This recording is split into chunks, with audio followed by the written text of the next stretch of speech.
Hi all, welcome back to Vinu talks. Suresh ഏട്ടൻ്റെയും സുമലതയുടെയും ഹൃദയഹാരിയായ പ്രണയകഥ.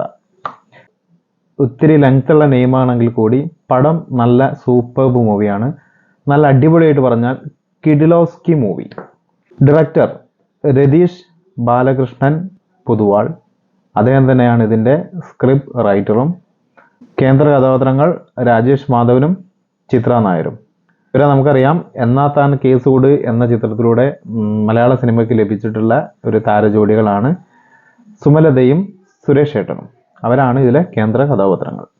പിന്നെ ഇതിൽ നമ്മുടെ കുഞ്ചാക്കോ ബോബൻ എന്നാ താൻ പോയി കേസോട് എന്ന പടത്തിലെ രാജീവനായിട്ട് ഈ പടത്തിൽ കുഞ്ചാക്കോ ബോബൻ വന്നു പോകുന്നുണ്ട്. ഗസ്റ്റ് റോളായിട്ട് 2 സീനിൽ വന്നു പോകുന്നുണ്ട്. എന്നാ താൻ പോയി കേസോട് എന്ന പടത്തിൽ കുഞ്ചാക്കോ ബോബനെ ഇവർ കണ്ടു എന്ന് പറയുന്ന ആ സീനിൽ ഇവര് ഒരു ഓട്ടോയിൽ വന്ന് ഇടിച്ച് മറിഞ്ഞിട്ടാണല്ലോ പോകുന്നത്. അപ്പോൾ ഇവർ ആ ഓട്ടോയിൽ നിന്ന് എവിടെ നിന്നാണോ വരുന്നത് അതെല്ലാം ഈ പടത്തിലുണ്ട്.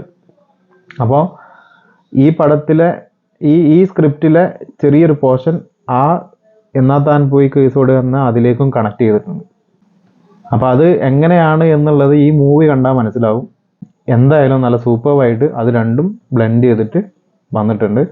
പടത്തിനെ കുറിച്ച് പറയുകയാണെങ്കിൽ ഒരു നാടകവുമായി ബന്ധപ്പെട്ടിട്ടാണ് പടം കംപ്ലീറ്റ് പറഞ്ഞു പോകുന്നത്. അപ്പോൾ ആ ഒരു നാടകത്തിനെ ചുറ്റിപ്പറ്റി ഈ പറയുന്ന കാര്യങ്ങളാണ്, അതിലൂടെയാണ് ഈ പടത്തിൽ കഥ പറഞ്ഞു പോകുന്നത്. അപ്പോൾ ഈ നാടകത്തിൽ വരുന്ന ആ ഒരു പോർഷനും അതേപോലെ ഇവരെ റിയൽ ലൈഫിൽ വരുന്ന ആ ഒരു പോർഷനും, അത് രണ്ടും നമുക്ക് ആസ്വദിച്ച് പോകാവുന്ന തരത്തിലാണ് സംവിധായകൻ ഇത് ചെയ്തിട്ടുള്ളത്.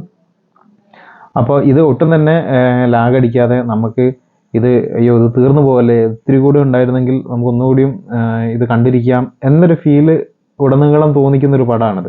അതിനുള്ള കാരണം എന്താണെന്ന് വെച്ച് കഴിഞ്ഞാൽ, ഒരു ഗ്രാമത്തെ പശ്ചാത്തലമാക്കിയിട്ടാണ് ഇത് കഥ പറയുന്നത്. അപ്പോൾ ആ ഗ്രാമത്തിലെ നിഷ്കളങ്കമായിട്ടുള്ള മനുഷ്യർ, അവർക്ക് ഈ നാടകത്തോടുള്ള ക്രേസും കാര്യങ്ങളും, അപ്പോൾ അതിന് വേണ്ടിയിട്ട് അവർ ഏത് എക്സ്ട്രീം ലെവൽ വരെ പോകുന്ന കാര്യങ്ങളും, അപ്പോൾ അവരെ കുടുംബത്തിൽ അതിനുണ്ടാകുന്ന ഒപ്പോസിഷനും കാര്യങ്ങളും ഇതെല്ലാം വരുന്ന അങ്ങനത്തെ രീതിയിലാണ് ഇത് കാര്യങ്ങൾ പറയുന്നത്. അപ്പോൾ അതെല്ലാം വരുന്ന സമയത്ത് ഈ സീന് ഈ റോളിലൊക്കെ അഭിനയിച്ചിരിക്കുന്നത് നമുക്ക് കണ്ട് പരിചയമില്ലാത്ത ആൾക്കാരാണ്. അപ്പോൾ അതുകൊണ്ട് തന്നെ നമുക്കിത് അത്രയ്ക്ക് ഒരു റിയലിസ്റ്റിക് ആയിട്ട് ഫീൽ ചെയ്യും. 1. 2 എന്ന് വെച്ചിട്ടുണ്ടെങ്കിൽ ഇവരെ ആ ഒരു ലാംഗ്വേജ് എനിക്ക് തോന്നുന്നു കണ്ണൂർ, കോഴിക്കോട്, കണ്ണൂർ അങ്ങോട്ടേക്ക് ആ ഭാഗത്തേക്കുള്ള ലാംഗ്വേജാണെന്ന് തോന്നുന്നു. അപ്പോൾ അവരെ ആ ഒരു ലാംഗ്വേജിലുള്ള വെർബൽ കോമഡീസ് നന്നായിട്ട് നമുക്ക് ആസ്വദിക്കാൻ പറ്റും. അതിന് ഉദാഹരണമായിട്ട് എന്നാ താൻ പോയി കേസോട് എന്ന പടത്തിലെ ആ ഒരു ഇതില്ലേ, കണ്ണൂർ സൈഡിലെ സ്ലാങ് ഇല്ലേ, അതേ സ്ലാങ് തന്നെയാണ് ഇതിലും വരുന്നത്. അപ്പോൾ അവരെ ആ ഒരു സ്പോണ്ടേനിയസ് ആയിട്ടുള്ള ആ ഒരു കോമഡി കാര്യങ്ങളൊക്കെ വരുന്ന സമയത്ത് നമുക്ക് നന്നായിട്ട് ചിരിക്കാൻ പറ്റും. ഒരുപാട് ചിരിക്കാനുള്ള എലമെൻ്റ് ഉണ്ട്. അത്തരത്തിലുള്ള വെർബൽ കോമഡീസ് ഒരുപാടുണ്ട്. പിന്നെ ഇതിൽ അങ്ങനത്തെ രസകരമായിട്ടുള്ള ഒരുപാട് കഥാപാത്രങ്ങളുണ്ട്. എല്ലാം ഒന്നിനും അങ്ങോട്ട് കണക്ട് ചെയ്തിട്ട് വളരെ ഭംഗിയായിട്ട് ചെയ്തിട്ടുള്ള സീനുകളും കഥാപാത്രങ്ങളും ഡയലോഗ്സും എല്ലാം സൂപ്പർവായിട്ട് ഇതിൽ സംവിധാനം ചെയ്തിട്ടുണ്ട്. പിന്നെ ഇതിലെ സോങ് കാര്യങ്ങളെല്ലാം നല്ല സൂപ്പർവായിട്ടുള്ള സോങ്ങാണ്.